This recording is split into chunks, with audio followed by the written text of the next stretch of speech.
Y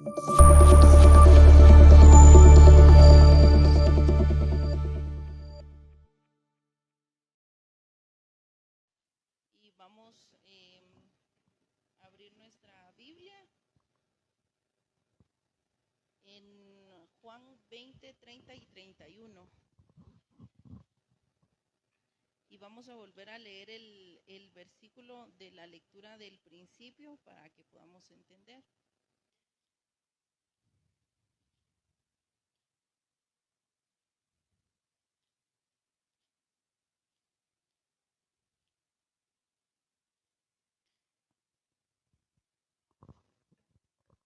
Dice así Juan 20, 30 y 31, el título de la lectura dice el propósito del libro. Se refiere a la Biblia, ¿verdad? A este libro, ¿verdad? A las Escrituras. Y dice así: hizo además Jesús muchas otras señales en presencia de sus discípulos, las cuales no están escritas en este libro. Es decir, hay cosas que Jesús hizo que no quedaron registradas aquí. Entonces no vamos a hablar de las que no están registradas. Dice el 31.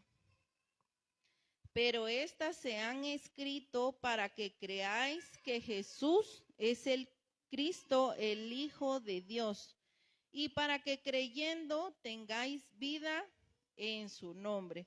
Entonces, las que sí están escritas, dice que el propósito es que nosotros podamos creer que Jesús es el Cristo. Esta confesión trae muchas cosas maravillosas. El creer que Jesús es el Cristo, el Hijo de Dios, nos da, dice, vida en ese nombre. Entonces vamos a orar por la palabra, mis hermanos. Cerremos nuestros ojos. Señor, te damos gracias por tu palabra. Te pedimos, Señor, que puedas abrir nuestros ojos espirituales para que solo podamos ver a Cristo en tu palabra, Señor. Quita toda humanidad, quita, Señor, todo pensamiento humano. Pon, Señor, lo que tú quieres que esta mañana se predique en este púlpito. Bendice nuestros corazones, Señor, que estén dispuestos a recibir tu palabra y que esta semilla, Señor, sea plantada en buena tierra, Señor, para que en su tiempo dé fruto. Te lo pedimos en el nombre de Jesucristo. Amén y amén. Pueden sentarse, mis hermanos. Me disculpo porque acaban de escuchar mis gallos cantando, hermanos. Mis hermanas son las que hacen eso. Yo no, pero pues es un privilegio poder estar aquí en el púlpito y alabar al Señor, ¿verdad? Al final creo que ese es el propósito por el cual todos estamos aquí.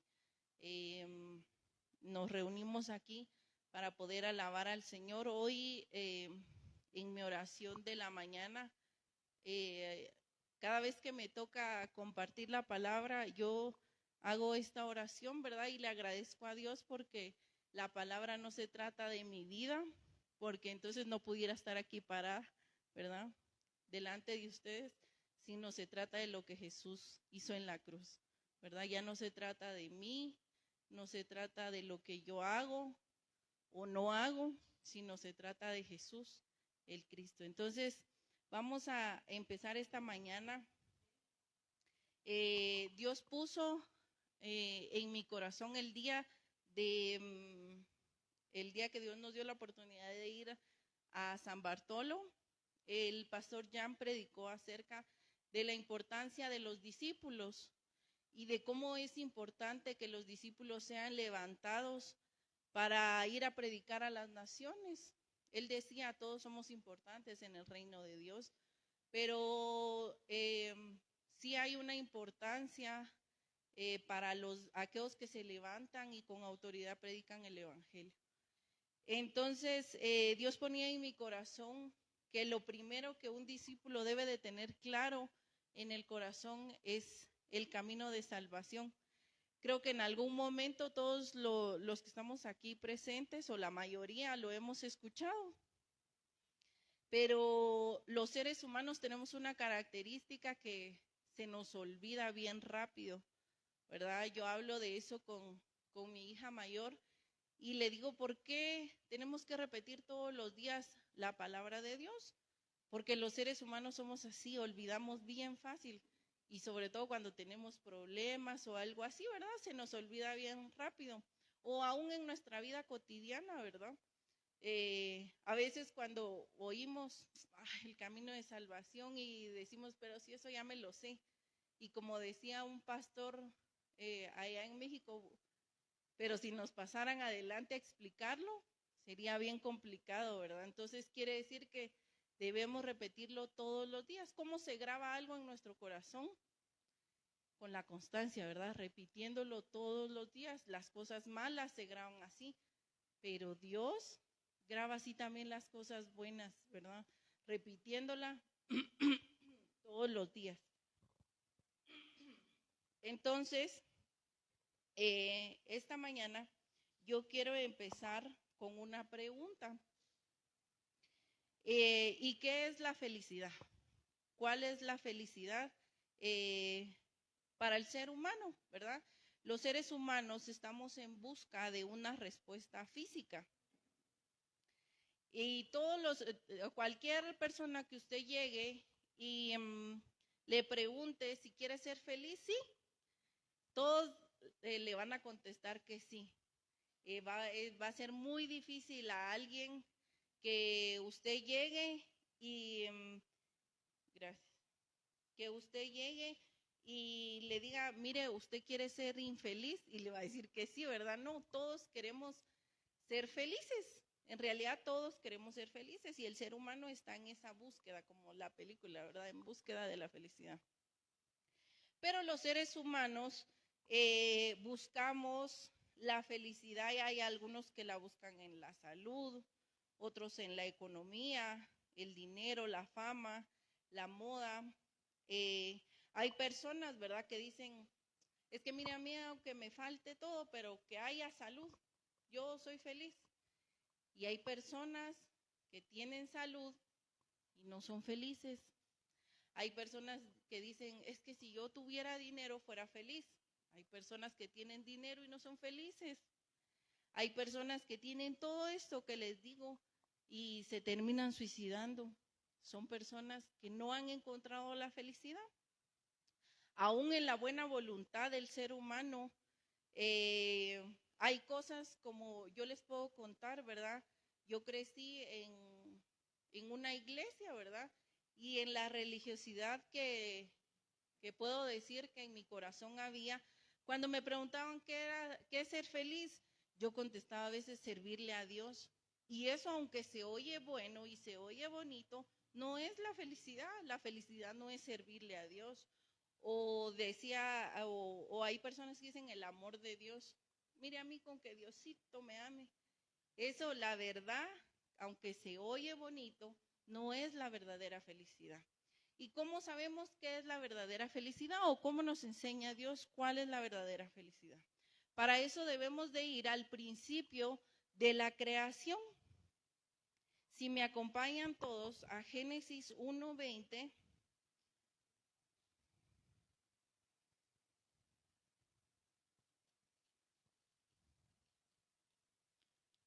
En Génesis 1:20 dice, dijo Dios, produzcan las aguas seres vivientes. Es decir, estamos hablando de cuando Dios creó la tierra.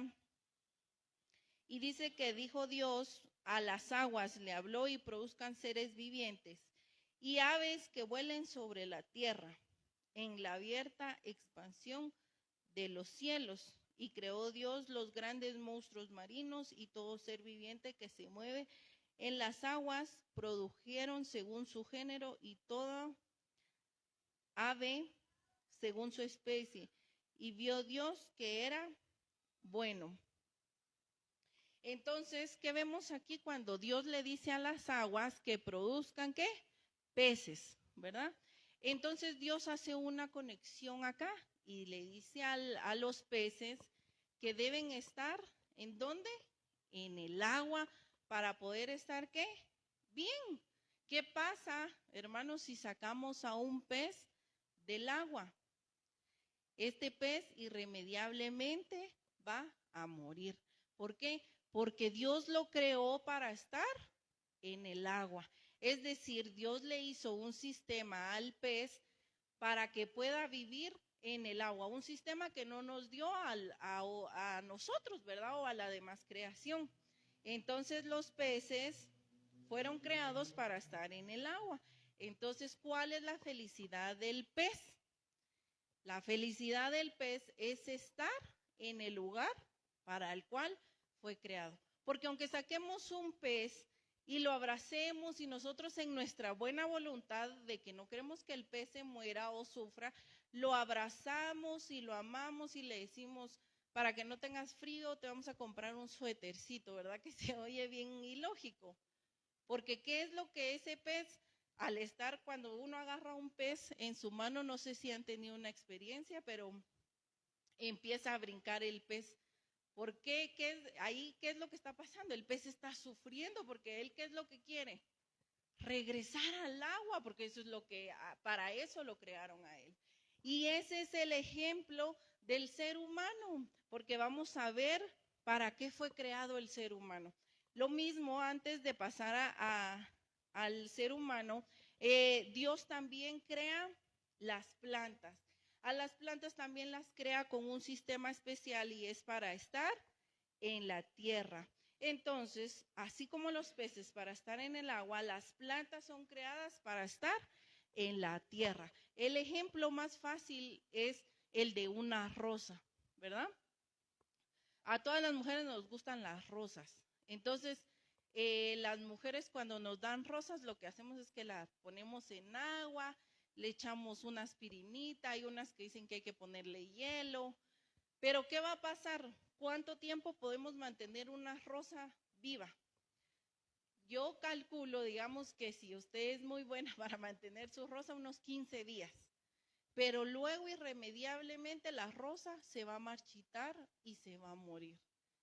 ¿Qué es lo que deberíamos de hacer para que esa rosa pueda vivir nuevamente? Es plantarla en la tierra, porque fue creada para estar en la tierra. Esa rosa fue arrancada de la tierra y por eso irremediablemente, aunque tratemos y querramos, como les digo, en nuestra buena voluntad, la rosa se va a morir. Y entonces Dios también crea al hombre. En Génesis, ahí mismo donde estamos, 1:27, dice, y creó Dios al hombre a su imagen y semejanza. A imagen de Dios lo creó, varón y hembra lo creó. Y vamos a leer Génesis 2:7, solo ahí adelantito, y dice, entonces Jehová Dios formó al hombre del polvo de la tierra y sopló en su nariz aliento de vida, y fue el hombre un ser viviente. Esto que Dios hace con el hombre no lo hizo con ninguna otra criatura. Dios sopla aliento de vida en la nariz del hombre, y entonces, ¿qué hace ahí? Forma una conexión. Los peces, como los formó para estar en el agua, las plantas en la tierra, así mismo Dios formó al hombre para estar con Dios. Entonces, si el agua es la felicidad de los peces, la planta es la felicidad, la tierra es la felicidad de las plantas, entonces, ¿cuál es la felicidad del hombre? Estar con Dios, estar en el lugar para el cual fue creado. Entonces, así como si nosotros arrancamos la planta de la tierra o sacamos a los peces del agua, estos se mueren, lo mismo pasa con el hombre. Si el hombre está separado de Dios, entonces el hombre está muerto. ¿Por qué nosotros decimos que el hombre está muerto? Dios es un ser espiritual. En Juan 4, cuando Jesús está hablando con la samaritana, le dice que Jesús le está explicando a la samaritana que ella debe adorar a Dios en espíritu y en verdad, porque Dios es espíritu. Entonces, la conexión que el hombre hace con Dios es espiritual. Por eso es que las personas que vemos afuera están vivas, ¿verdad? Porque cuando nosotros hablamos de que el ser humano está muerto, nos imaginamos cadáveres, ¿verdad? Y no, estamos hablando de la vida espiritual, porque Dios es un ser espiritual. Entonces la conexión que Dios hizo con el hombre es espiritual. Hasta este momento de la creación, el hombre era un ser completo, porque vemos en Génesis 2:7, que es el que acabamos de leer, que Dios le da aliento de vida. Y en Génesis 1:27, que fue el que leímos anteriormente, Él le da imagen, porque dice que lo hizo a su imagen y semejanza. Y en Génesis 1:28, si gustan, lo vamos a leer. Y dice, y los bendijo Dios y les dijo, fructificad y multiplicaos, llenad la tierra y sojuzgadla y señoread a los peces del mar y en las aves de los cielos y en todas las bestias que se mueven sobre la tierra. Es decir, Dios le dio bendiciones. Entonces, hasta este momento, el ser humano era un ser completo, era un ser feliz, si lo quieren ver así. No le hacía falta nada.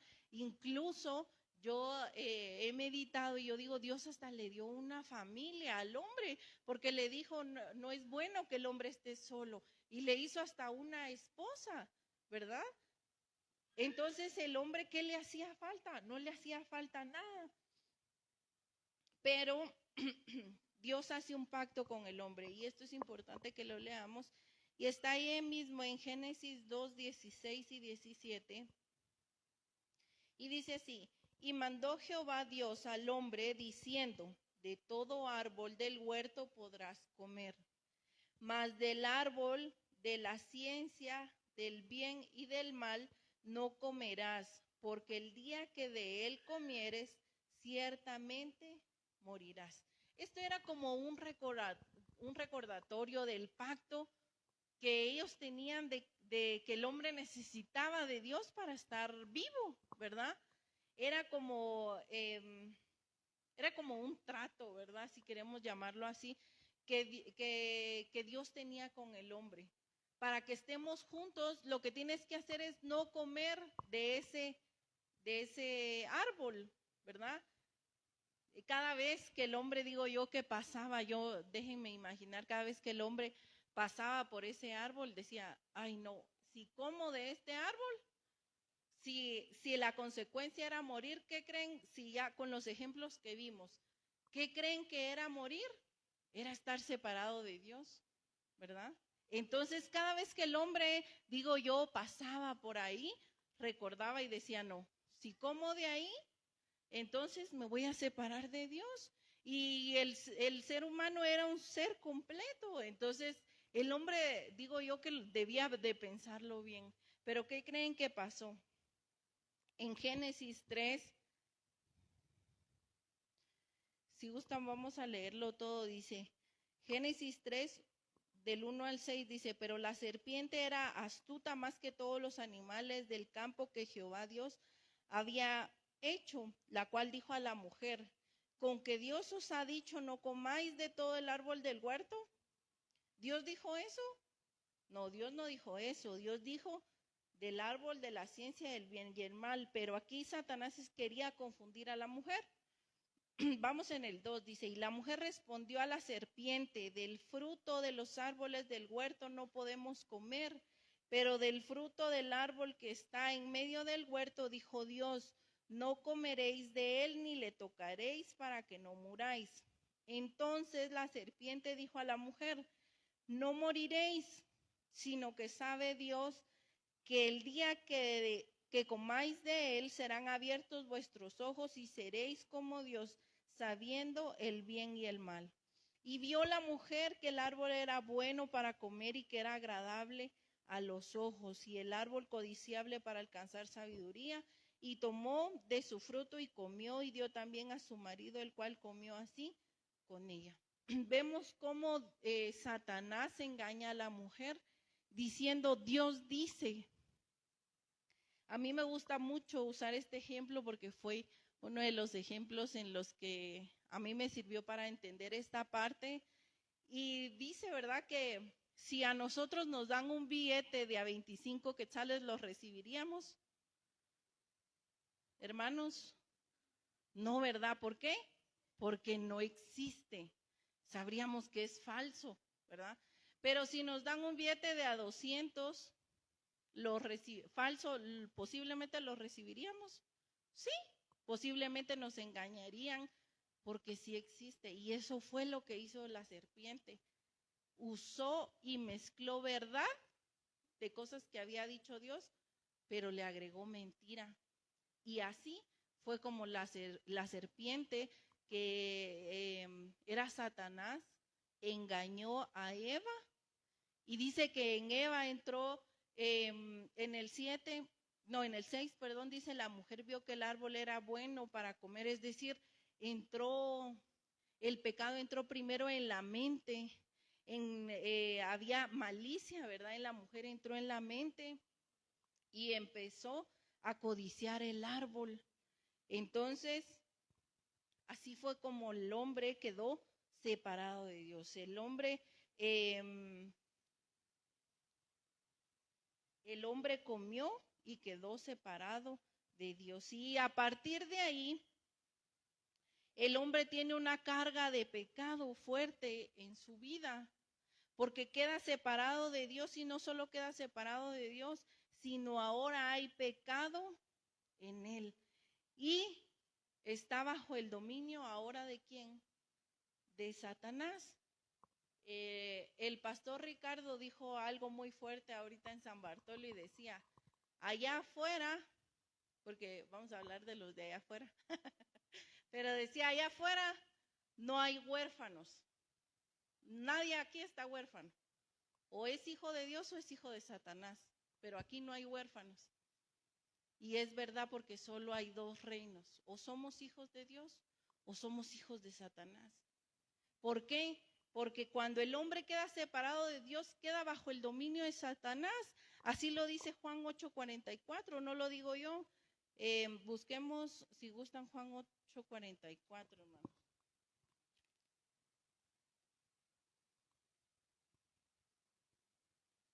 Si alguien lo tiene antes que yo, lo puede.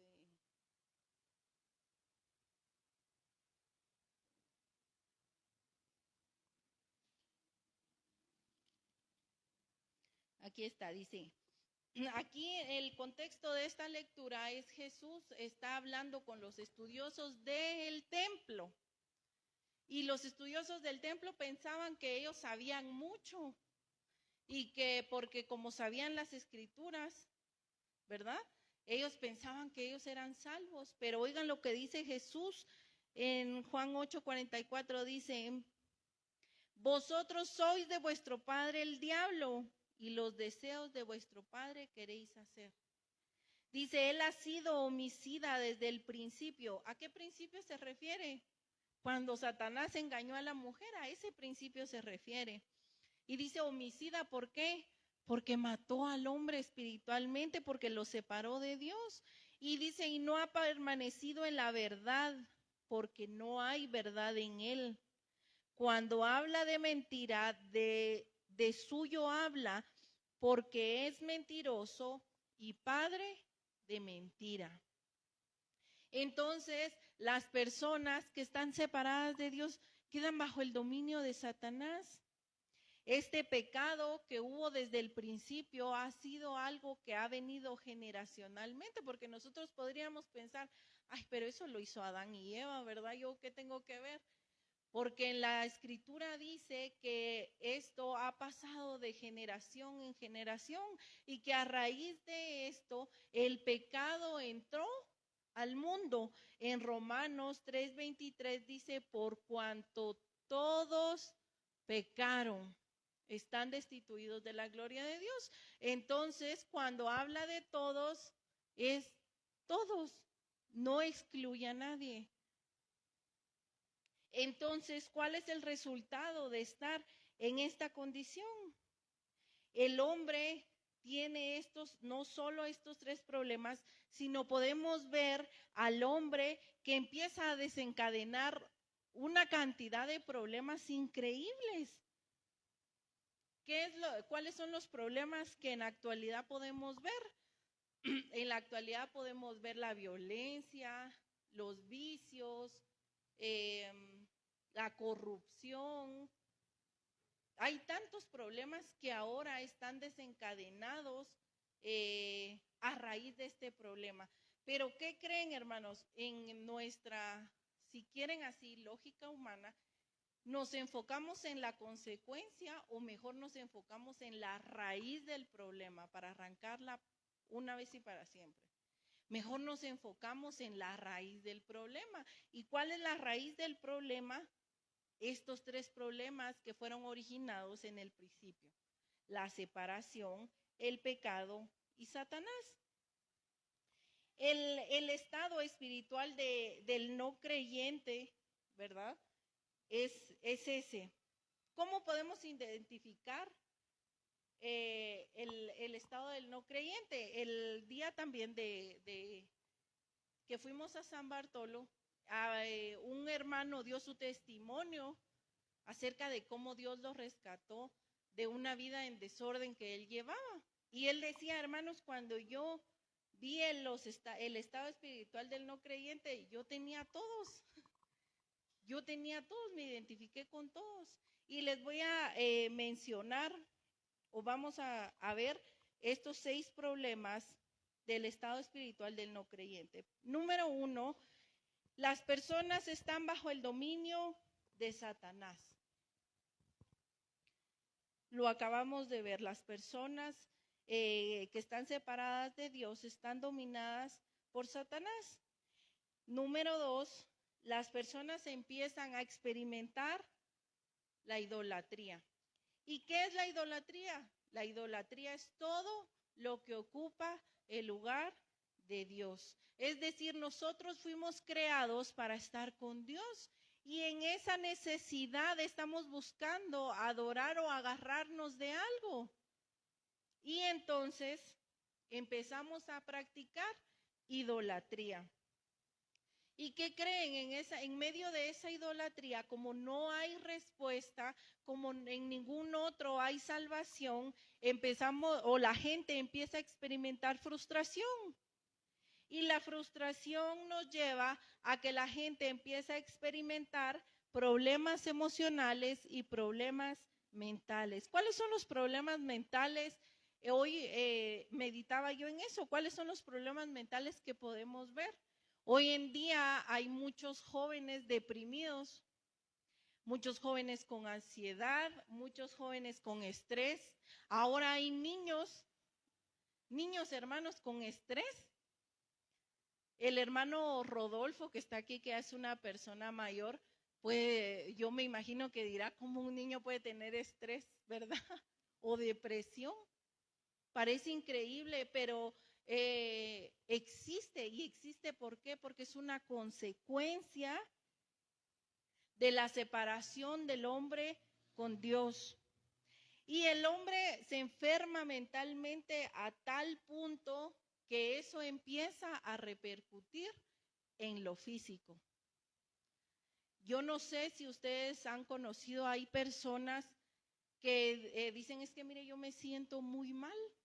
No sé qué tengo, pero me siento muy mal. Y voy al doctor y me dice que todo está bien. Voy al médico y dice que yo estoy muy bien, pero yo siento el dolor o yo siento tal cosa. Y eso es la consecuencia de esos problemas mentales que son tan fuertes que llegan y se vuelven físicos. Y luego, ¿qué pasa con una persona que está muy enferma? Se muere, ¿verdad? Viene la muerte. Aquí en Guatemala hay un dicho que dice que muerto el perro, se acabó la rabia. Aquí no aplica, porque dice que después de la muerte nosotros debemos entregar cuentas con Dios y dice que viene el juicio. Y si nosotros morimos en este estado de separación, ¿a dónde creen que vamos a ir? Vamos vamos a recibir la condenación. Y no solo eso, no se acaba ahí, sino que dice que hay problemas, que nosotros estos problemas los heredamos a la siguiente generación. Eso es lo más duro. Yo que soy mamá, que dice la palabra que nosotros que somos humanos y somos malos, queremos lo mejor para nuestros hijos, ¿verdad? Entonces dice que estos problemas, si nosotros hoy no decidimos cambiar nuestra vida, se los vamos a heredar a nuestra siguiente generación irremediablemente. Aunque hagamos, aunque digamos, aunque pataleemos, la palabra se cumple. La palabra se cumple. Y esto, la verdad que cuando uno lo ve, la verdad que es muy triste porque vemos a los niños y de verdad, cuando yo entendí lo que dice Proverbios, que dice que con qué limpiará el joven su camino, con guardar su palabra. Pero ¿por qué el joven, si es joven, trae sucio el camino? Porque los padres, los abuelos, los han dejado sucios. ¿Por qué? Por este problema. ¿Y cuál es la solución entonces? Guardar su palabra. Por eso al principio leímos Juan 20, 30 y 31, porque dice que la palabra se nos fue dada para creer que Jesús es el Cristo. Entonces toda la escritura habla de Cristo, habla para que nosotros creamos que Él es el Cristo. Entonces el hombre, a raíz de estar en estos problemas físicos, emocionales, se da cuenta que necesita estar con Dios.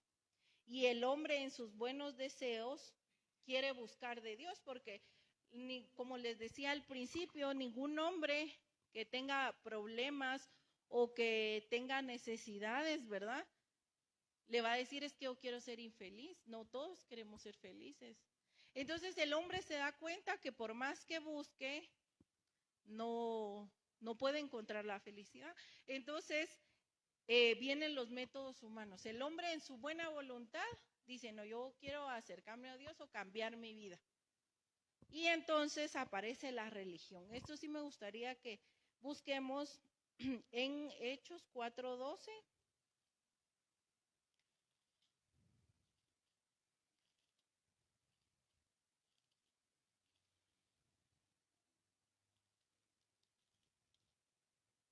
Hechos 4:12 dice, si en ningún otro hay salvación, porque no hay otro nombre bajo el cielo dado a los hombres en que podamos ser salvos. Cuando Jesús dice también en Juan 14:6, y él dice, yo soy el camino, la verdad y la vida. Jesús lo dijo, no dijo tal religión o tal denominación es el camino para llegar a Dios. No, él dijo yo soy, él se refería a él mismo. Entonces en el único que hay salvación es en Cristo Jesús.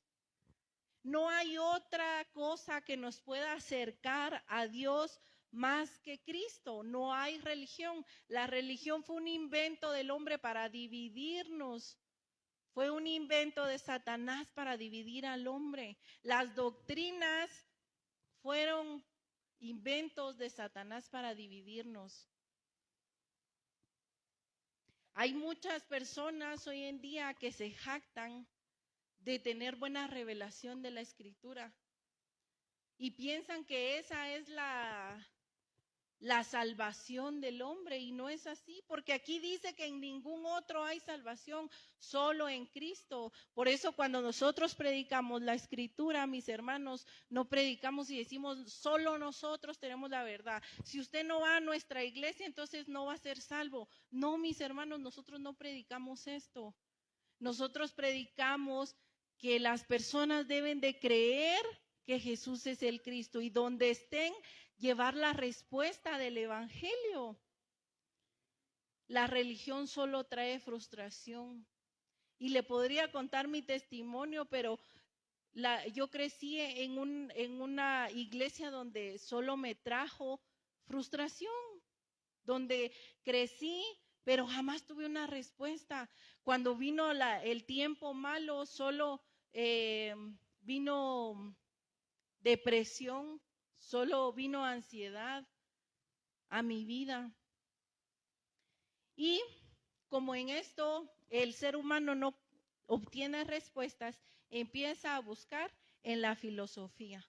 ¿Sabe qué significa filosofía? La filosofía es el amor al conocimiento. En Colosenses 2:8, si alguien igual lo encuentra antes que yo, pueden leerlo.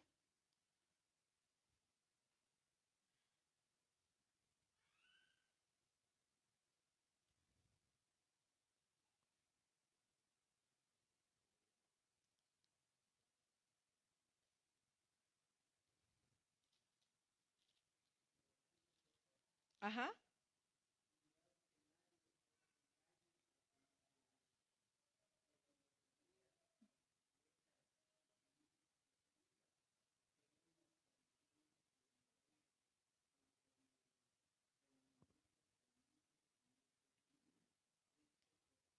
Ahí está bien, ahí está bien. Gracias.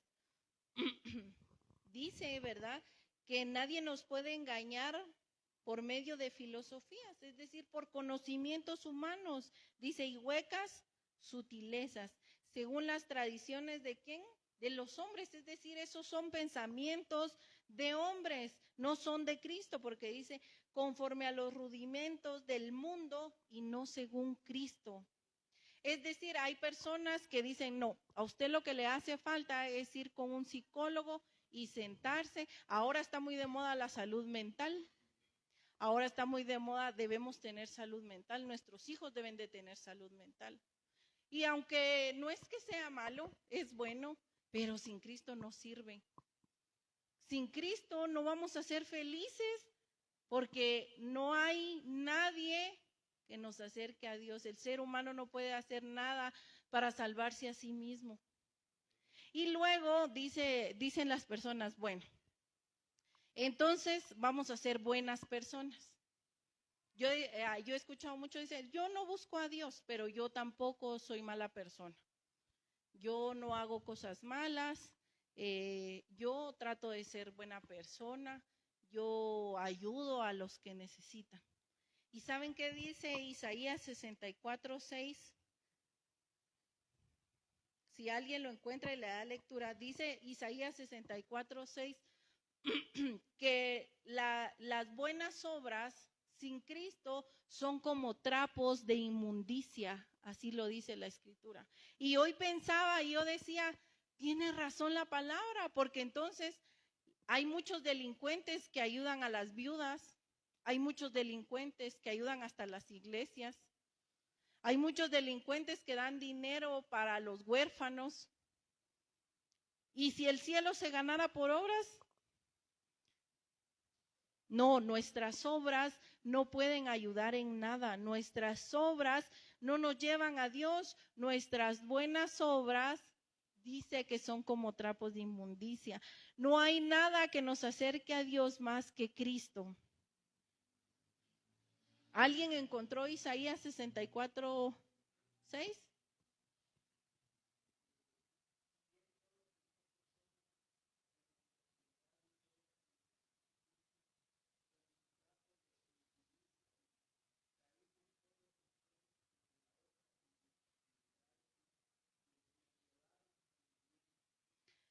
Dice ahí que nuestras justicias son como trapos de inmundicia. Entonces, estamos hablando de este es el método humano. Pero hoy, mis hermanos, esto es lo más importante y quiero hablarles acerca del método de Dios. ¿Y cuál es el método de Dios? Para eso vamos a leer Romanos 5:8 y es uno de los pasajes que llenan mucho mi alma y dice, mas Dios muestra su amor para con nosotros en que siendo aún pecadores, Cristo murió por nosotros. Aquí, hermanos, en la iglesia, Yo pudiera hacer una pregunta y decir, hermanos, ¿quién no pecó toda esta semana? La verdad es que ninguno podríamos levantar la mano. Y dijera mi papá, y el que la levante, que se la mochen por mentiroso. Porque en realidad todos vivimos en pecado. Pero dice aquí que el amor de Dios, dice que a pesar de nuestro pecado, a pesar de quién somos, Él mostró su amor para con nosotros, dando a su Hijo para que muriera en la cruz del Calvario. Y ese es el método de Dios, no es tan complicado. El método de Dios es creer que hubo alguien que murió en la cruz a pesar de lo que yo soy, a pesar de mis errores y de mis defectos, y que muchas veces hay gente que ya no quiere dar, yo he escuchado, ¿verdad?, que la gente a veces es muy despectiva y dice, ay no, esta muchacha ya no tiene solución, ella ya no tiene solución. Pues Dios dice, sí, sí tiene solución, y es que crea que Jesús es el Cristo. Este joven ya no tiene solución, ya no hay remedio, pero Dios dice, sí, hay solución, y la solución es que crea que Jesús es el Cristo. Esa es la solución. Dice, ¿qué es creer en Cristo? Primero debemos saber qué es Cristo. ¿Alguien, mis hermanos, me puede decir qué significa Cristo?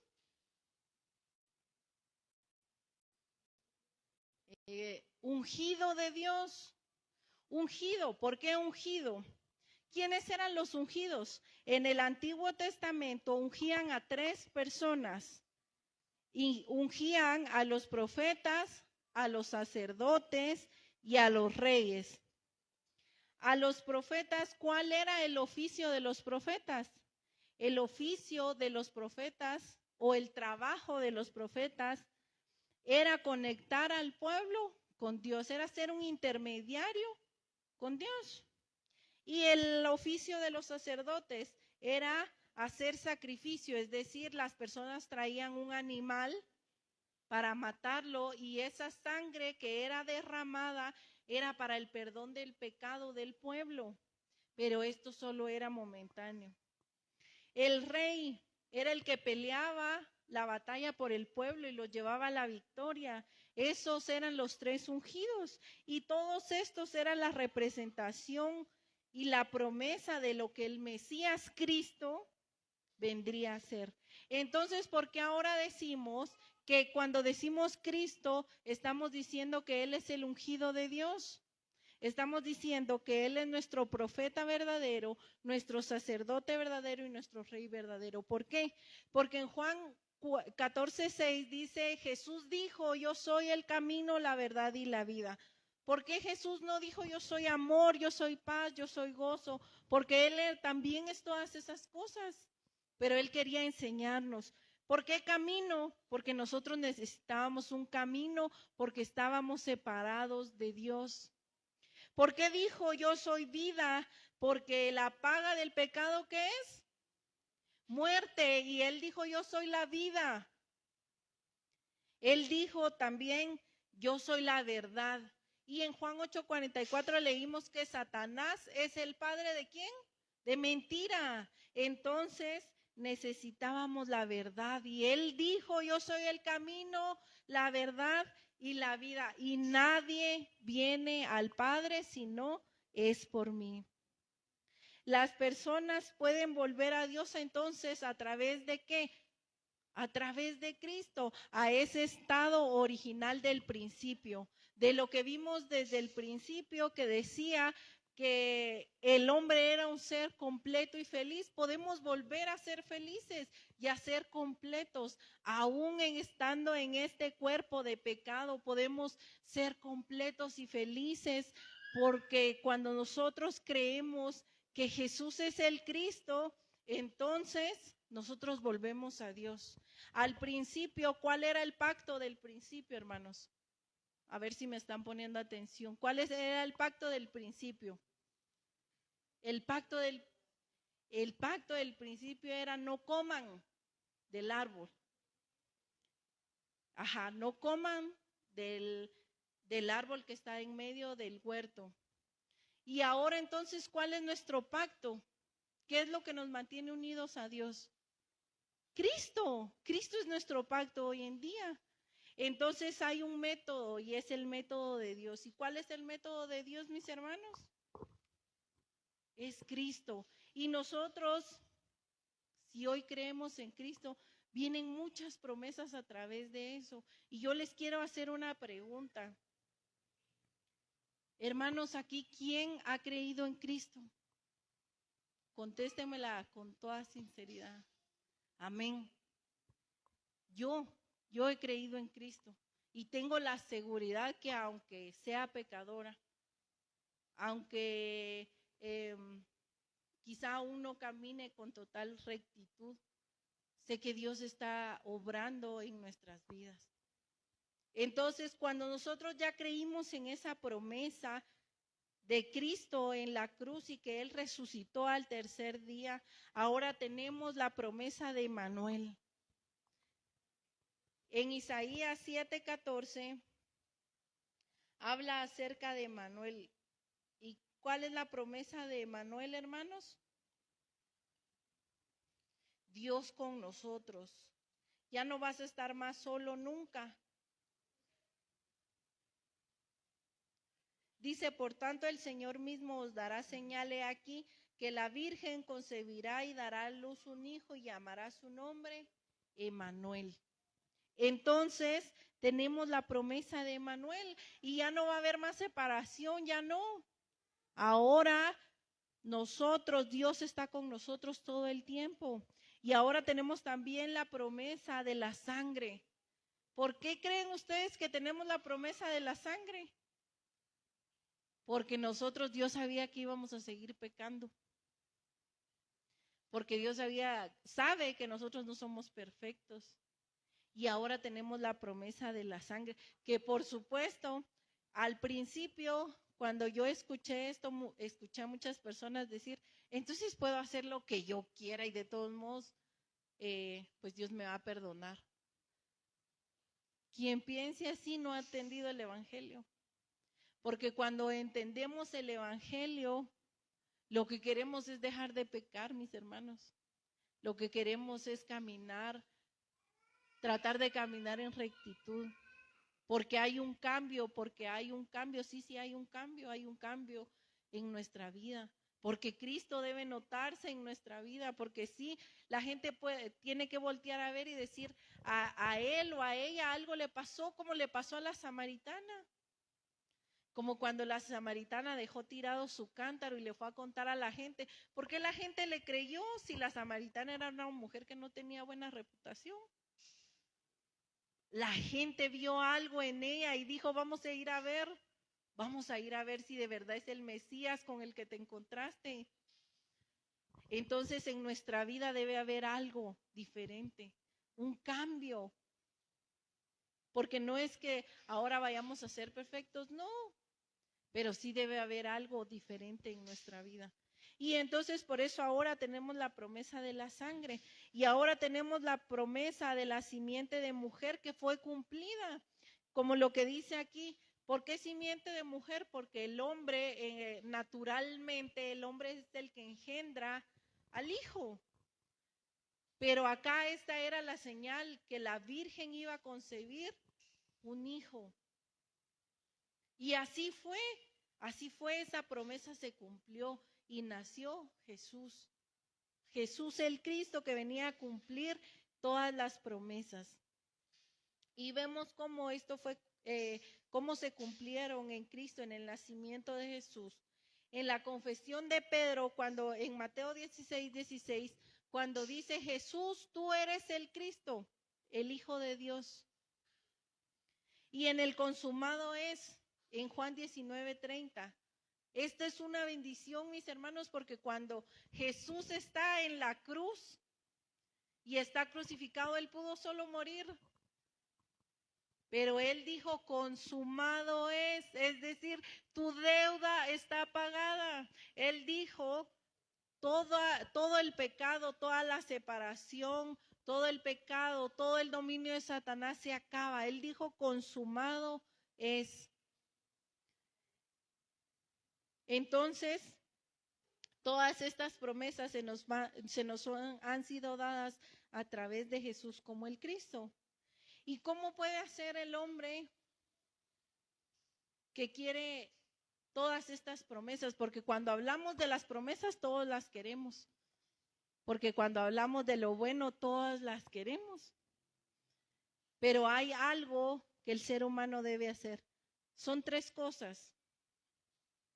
Si hoy queremos recibir el método de Dios, debemos creer, debemos confesar y debemos escuchar. Debemos creer que en ningún otro hay salvación. Debemos creer que Él es el Cristo. Y debemos confesar con nuestra boca que Él es el Cristo. Y debemos escuchar. ¿Qué debemos escuchar? La palabra de Dios. Eso debemos. ¿Por qué la palabra de Dios? Porque ¿para qué nos fue dada la palabra? Para creer que Él es el Cristo también. ¿Y cuándo debemos aceptar este mensaje, mis hermanos? Hoy. Si pueden acompañarme a Proverbios 27:1.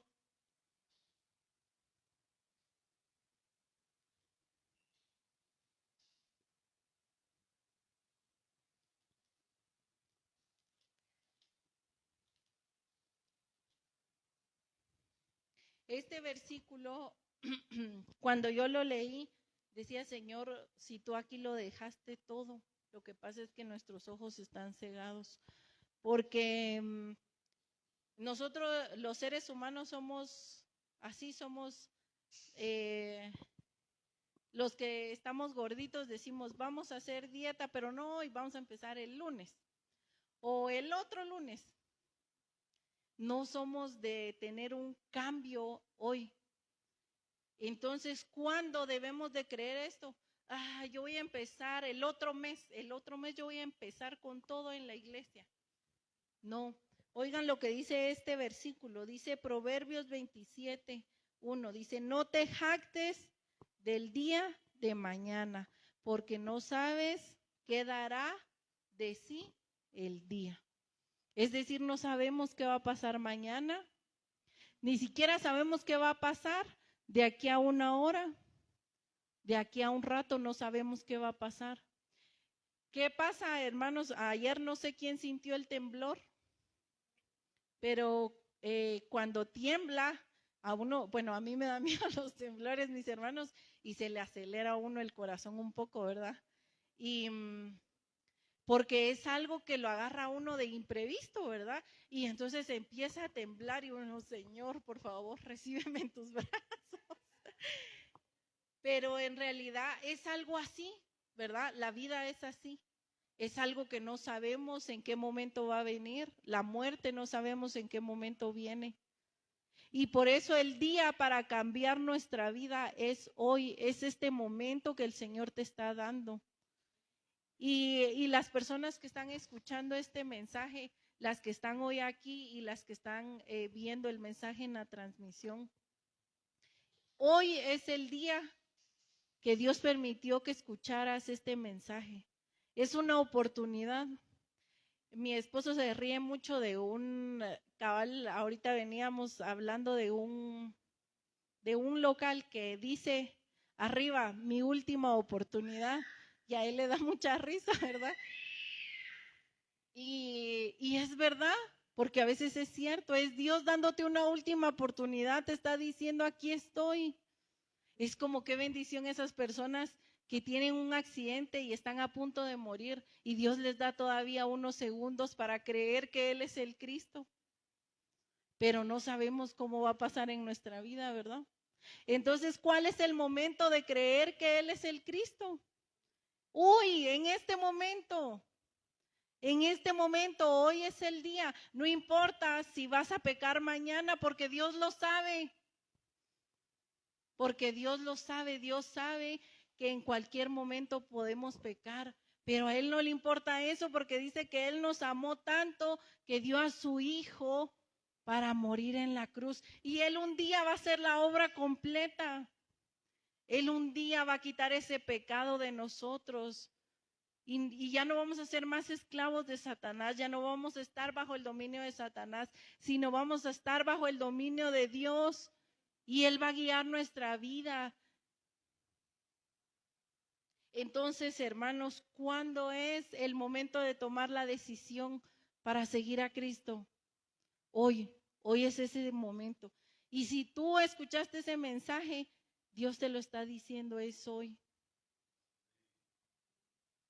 Entonces, cuando nosotros decidimos tomar este mensaje, nosotros empezamos a experimentar la salvación. ¿Y cuál es la salvación? Es que ahora ya no estamos muertos en delitos y pecados, aunque sigamos pecando. Ahora nosotros somos justificados por la sangre de Cristo en la cruz.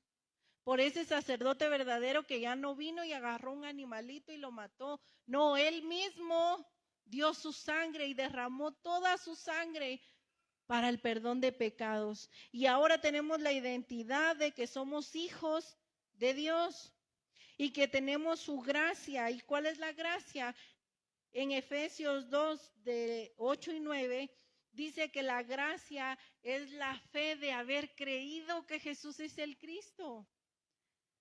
Porque creímos por fe. ¿Y la fe en qué? Debemos entender cuál es la fe correcta. Hay muchas personas que dicen, yo estoy buscando sanidad, y la gente en la buena voluntad es que tenga mucha fe. ¿Pero fe en qué? Fe en Cristo. Solo hay una fe.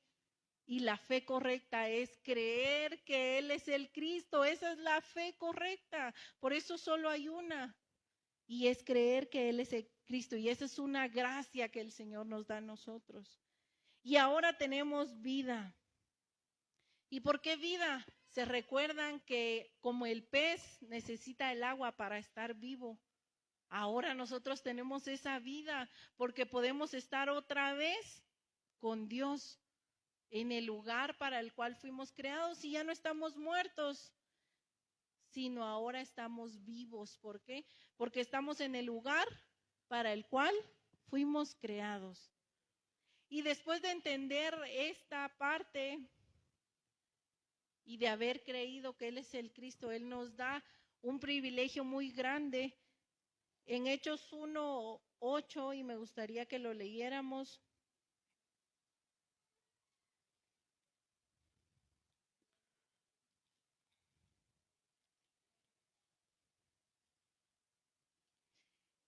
Hechos 1:8 dice: pero recibiréis poder cuando haya venido sobre vosotros el Espíritu Santo, y me seréis testigos en Jerusalén, en toda Judea, en Samaria y hasta lo último de la tierra. Entonces debemos de ser esos discípulos que se levantan, mis hermanos, con toda la autoridad para predicar el evangelio a todas las naciones, porque ahora ya no se trata de llenar una iglesia, no. No se trata de que estas sillas estén llenas todos los domingos, no se trata de eso, se trata de que la gente pueda conocer la respuesta de Jesús como el Cristo. Que la gente tenga esa libertad del evangelio ahora. Y nosotros, si ya conocimos esa respuesta, Dios nos da ese privilegio de compartir esa respuesta, porque aquí dice: recibiréis el poder cuando haya venido sobre vosotros el Espíritu Santo. Yo antes tenía un concepto muy erróneo de cuál era la llenura del Espíritu Santo.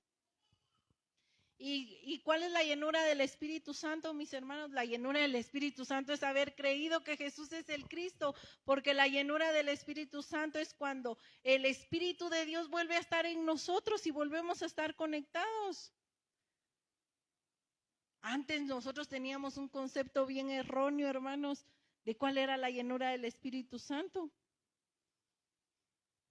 El Espíritu Santo está en nosotros cuando hacemos esa confesión y creemos que Él es el Cristo.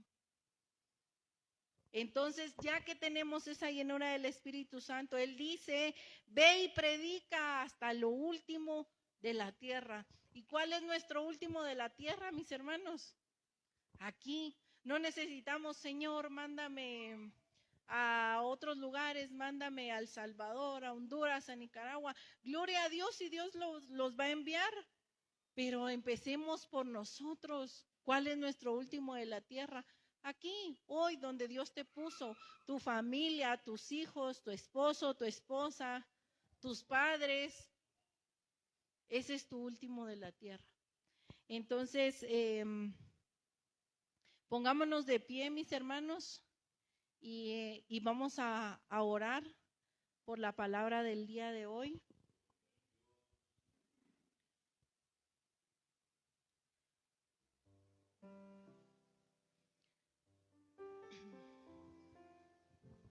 Me gustaría, mis hermanos, que pudiéramos cerrar nuestros ojos y quiero hacer una oración por aquellas personas que hoy quieren tomar la decisión de creer que Él es el Cristo.